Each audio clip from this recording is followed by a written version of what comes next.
We do not consent.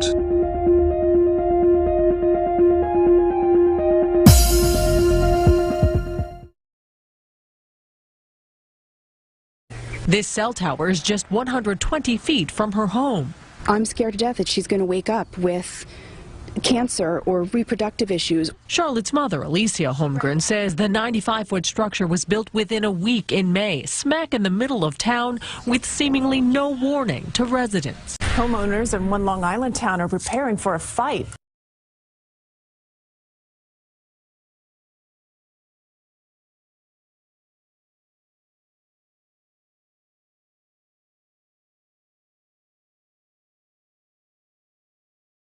Two dozen cell phone repeaters installed in front of their homes. It was done legally, but residents say they were never told that it was happening. CBS 2's Carolyn Gussoff reports now from Woodbury. The view from Denise Tufano's Woodbury home abruptly changed last month, towering on her front lawn a cell phone repeater. I could not believe this was actually happening. I said, how could the town permit this? How could they do this to us? She and Woodbury neighbors fuming over the placement of 22 cell repeaters for Verizon in front of homes on what's technically public property without notice or compensation. You couldn't give me $10 million for this, okay? There are potential health risks to these. They are aesthetically not pleasing. There's also the devaluation of our home properties. 5G technology promises faster service, but the jury is out on constant exposure to its radio frequency radiation.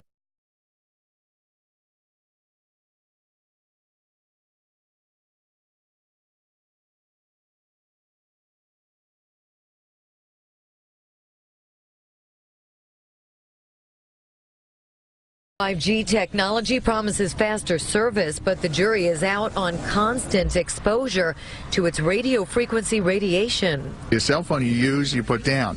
Microwave you use, you stop. This is constant bombardment, and we don't know what is the long-term.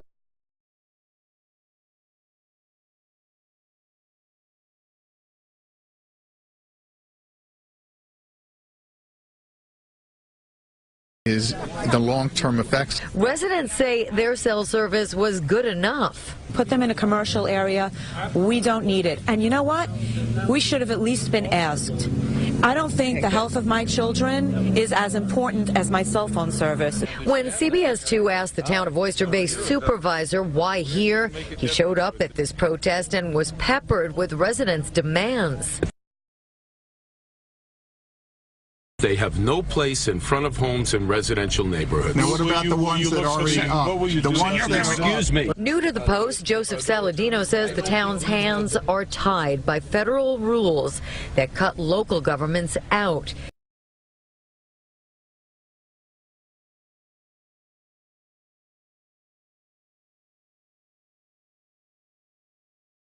Town Supervisor Saladino vows to do everything in his power to get these taken down and prevent new ones from going up in front of homes. In his power, the operative words. In Woodbury, Long Island, Carolyn Gussoff, CBS 2 News. Verizon tells CBS 2 to keep up with the explosive growth. They need the antennas closer to where people are trying to connect so that they will get better coverage. They claim that the small cells have exposure levels similar to baby monitors and microwave ovens. California City is fighting back at a proposed law that is moving quickly through the legislature. They say it would allow phone companies to put up new antennas in your neighborhood, whether you like it or not. KPX5's Phil Matier in Walnut Creek. And Phil, today you heard some of the opposition in Sacramento, right? That's right, and a lot of it is based on what you see around us here in Walnut Creek. You're walking down the street in the downtown of your little town, and you maybe one day will look up at a street lamp like this, and sitting on top of it is something totally unexpected, a cell phone antenna. Here's the story.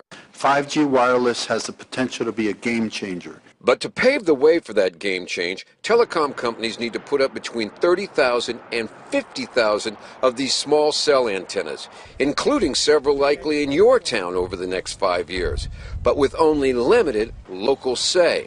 local neighborhoods would be seeing something the size of a refrigerator showing up on a street pole, and they could say nothing to stop it. A library, a school. On traffic signals, on light poles. This would give the companies free rein to install these small cells on any public infrastructure, and we would have no ability to say no. We're also talking about an industry that is a big player in California politics. In the 2016 election cycle, telecommunication companies contribute over $3 million to both California Democrats and Republicans that are now deciding on this bill, which, by the way, shot through committee on a 6-1 vote with 2 abstentions. It's going to be a tug of war, but it looks like they're going to win, so it's only a matter of time when we're going to be seeing these. By the way, you'll be able to check it all out on the internet because they're going to make that faster as well.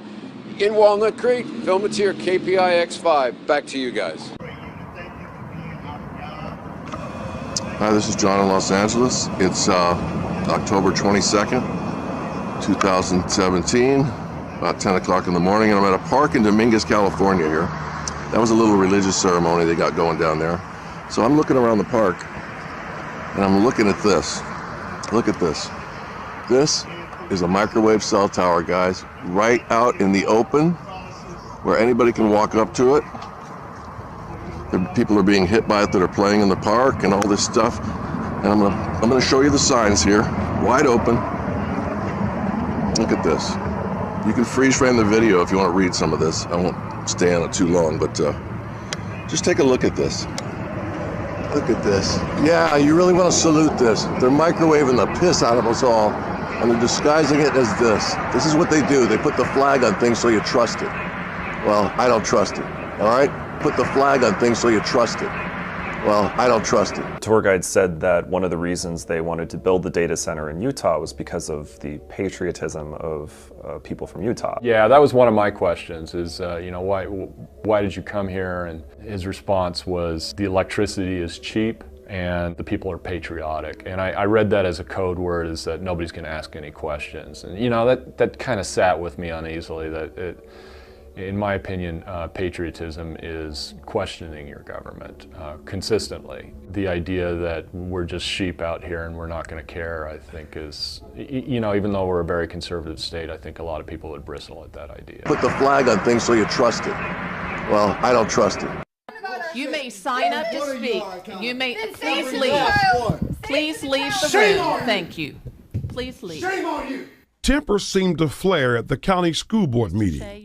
This as board members heard from the public about putting up a cell tower on the grounds of Shadyside Elementary School. You are the deciders. The process started here. The process tracks here. The process ends here. Those opposed to the cell tower, some of them parents, say they have long-term health concerns. They were counting on the board to take action by casting a vote, even though it was only a review item. As board members, please protect our children. We absolutely need you today to be brave. Even as both sides lined up to be heard, it was evident there was still plenty of frustration. That's when the board had to call in security. It's time for you to leave. Thank you, I will, thank you. There was public support for the Shadyside cell tower from residents who tried to convince the board of the benefits. With the current storms brewing in the Atlantic this week, I think about safety. Will my cell phone work if I call for help?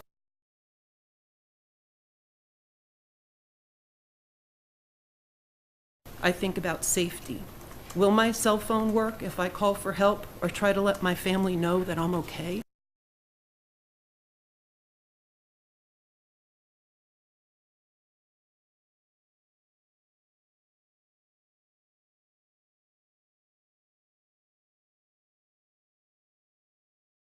Please do not let the financial agenda of these small few in our community bully this board into backing out of this plan.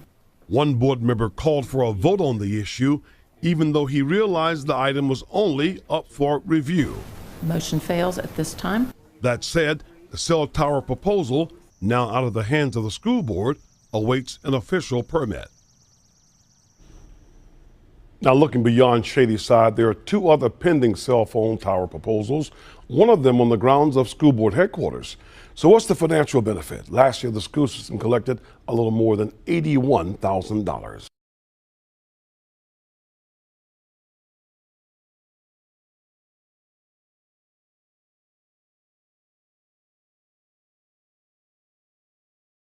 Live in the studio, Tim Tootin, WBAL, TV 11 News. Of all the places in Shadyside, why are you trying to put a cell phone tower in my kid's playground? There's like 1,000 other places you can put a cell phone tower. This is ground zero for the best possible opportunity to create. I understand, but the point I'm making is this. You're asking why I can't go somewhere else, right? You're asking why can't I go like a mile away or 2 miles away? The answer is this is the best place to fill the hole in the network.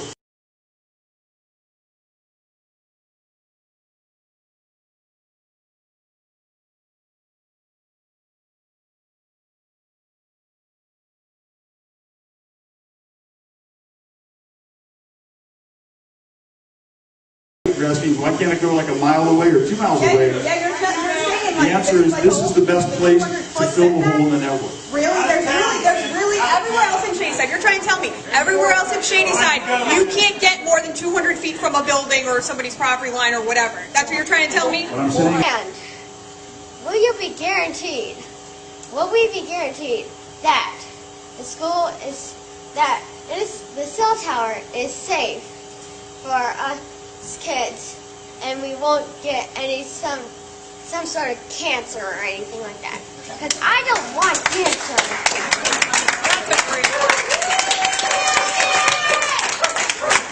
Can I ask what grade you're in? What? What grade are you in? 5th. You're in 5th grade. Yeah. Okay. Going into 5th. When my son was 9 years old, in the 3rd grade, he was diagnosed with leukemia. He went to a school where there was a cell tower within 300 or 400 feet from his elementary school, at Forest Hill Elementary School in Fairfax County. So if there's anyone that can understand your concern, it's me. Because I'm a parent of a child who had cancer and survived cancer.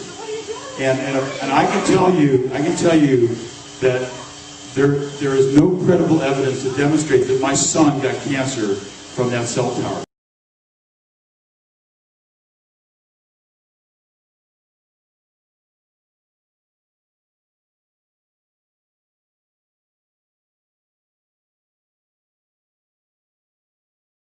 That there is no credible evidence to demonstrate that my son got cancer from that cell tower.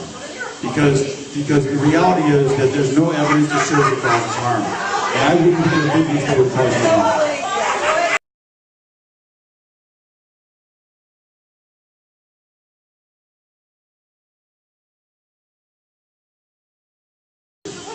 And I can tell you that there is no credible evidence to demonstrate that my son got cancer from that cell tower. Because the reality is that there's no evidence to show it causes harm. And I wouldn't put a big before it causes harm. In cell tower will go up in Appleton. A judge ruled in favor of the company last week, but the city of Appleton and nearby neighbors are not happy with that decision. Fox 11's Alexa Santos has this Fox 11 follow-up. It just doesn't belong there. Neighbors near a proposed Verizon cell tower in Appleton are disappointed with the judge's decision to allow the company to build. At the end of the day, nobody should be allowed to build a cell tower that close to a residential area. The city of Appleton tried to stop it. The Common Council denied the permit for constructing the tower because of concerns from neighbors about safety and loss of property values. They came forward and they really laid out their case. It was a pretty powerful case. So council said no.